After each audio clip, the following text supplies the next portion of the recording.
इस देश की मिट्टी में कुछ अलग ही बात है, जो इतनी कठिनाइयों के बावजूद हमेशा महान आत्माओं की भूमि रही हैं। मेरी एक ही इच्छा है कि भारत एक अच्छा उत्पादक हो और इस देश में कोई अन्न के लिए आंसू बहाता हुआ भूखा ना रहे। कर्तव्यनिष्ठ पुरुष कभी निराश नहीं होता। आठ जब तक जीवित रहें और कर्तव्य करते रहें तो इसमें पूरा आनंद मिलेगा। एकता के बिना जनशक्ति शक्ति नहीं है।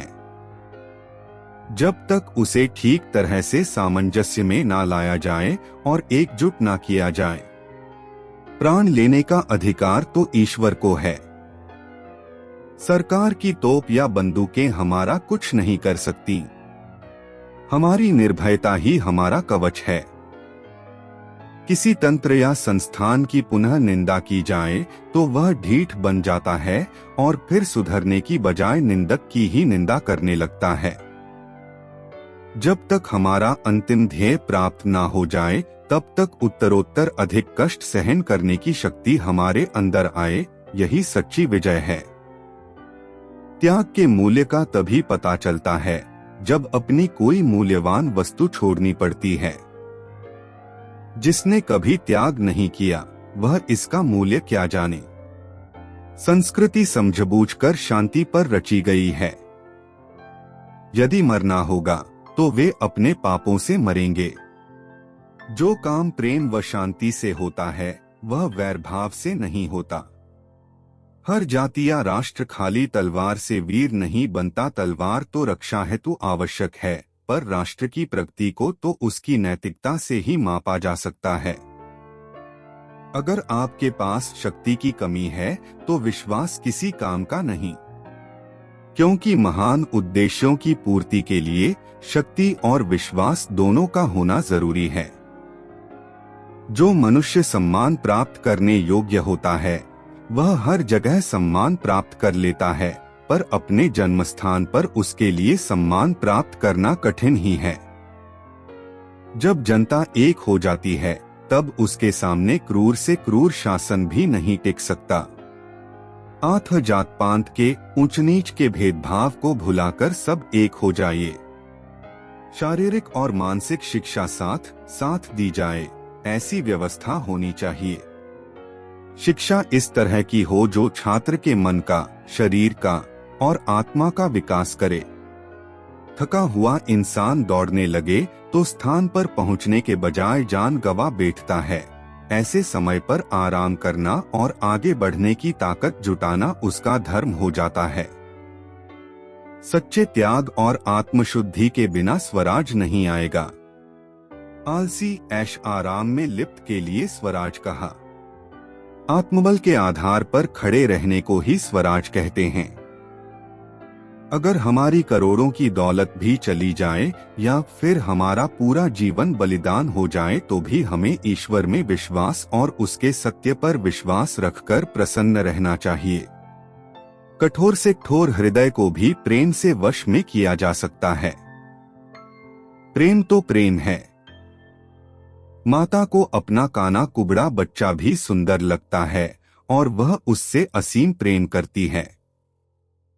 आपके घर का प्रबंध दूसरों को सौंपा गया हो तो यह कैसा लगता है, यह आपको सोचना है। जब तक प्रबंध दूसरों के हाथ में है तब तक परतंत्रता है और तब तक सुख नहीं। सत्ताधीशों की सत्ता उनकी मृत्यु के साथ ही समाप्त हो जाती है, पर महान देशभक्तों की सत्ता मरने के बाद काम करती है। आठ देशभक्ति अर्थात देश सेवा में जो मिठास है वह और किसी चीज में नहीं।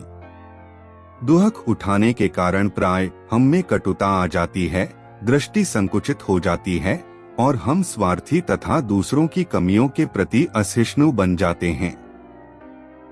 शारीरिक दुहक से मानसिक दुहक अधिक बुरा होता है। बेशक कर्म पूजा है किंतु हास्य जीवन है। जो कोई भी अपना जीवन बहुत गंभीरता से लेता है उसे एक तुच्छ जीवन के लिए तैयार रहना चाहिए। जो कोई भी सुख और दुहक का समान रूप से स्वागत करता है वास्तव में वही सबसे अच्छी तरह से जीता है। मनुष्य को ठंडा रहना चाहिए, क्रोध नहीं करना चाहिए। लोहा भले ही गर्म हो जाए, हथौड़े को तो ठंडा ही रहना चाहिए, अन्यथा वह स्वयं अपना हत्था जला डालेगा। कोई भी राज्य प्रजा पर कितना ही गर्म क्यों न हो जाए, अंत में तो उसे ठंडा होना ही पड़ेगा। अक्सर मैं ऐसे बच्चे जो मुझे अपना साथ दे सकते हैं के साथ हंसी मजाक करता हूँ। जब तक एक इंसान अपने अंदर के बच्चे को बचाए रख सकता है, तभी तक उसका जीवन उस अंधकारमयी छाया से दूर रह सकता है जो इंसान के माथे पर चिंता की रेखाएं छोड़ जाती है। विश्वास रखकर आलस्य छोड़ दीजिए, वहम मिटा दीजिए, डर छोड़िए, फूट का त्याग कीजिए, कायरता निकाल डालिए, हिम्मत रखिए, बहादुर बन जाइए और आत्मविश्वास रखना सीखिए।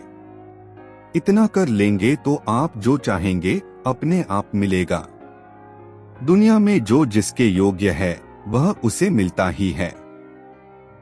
यह भारत के प्रत्येक नागरिक का कर्तव्य है कि वह अनुभव करे कि उसका देश स्वतंत्र है और देश की स्वतंत्रता की रक्षा करना उसका कर्तव्य है। अब हर भारतीय को भूल जाना चाहिए कि वह सिख है, जाट है या राजपूत।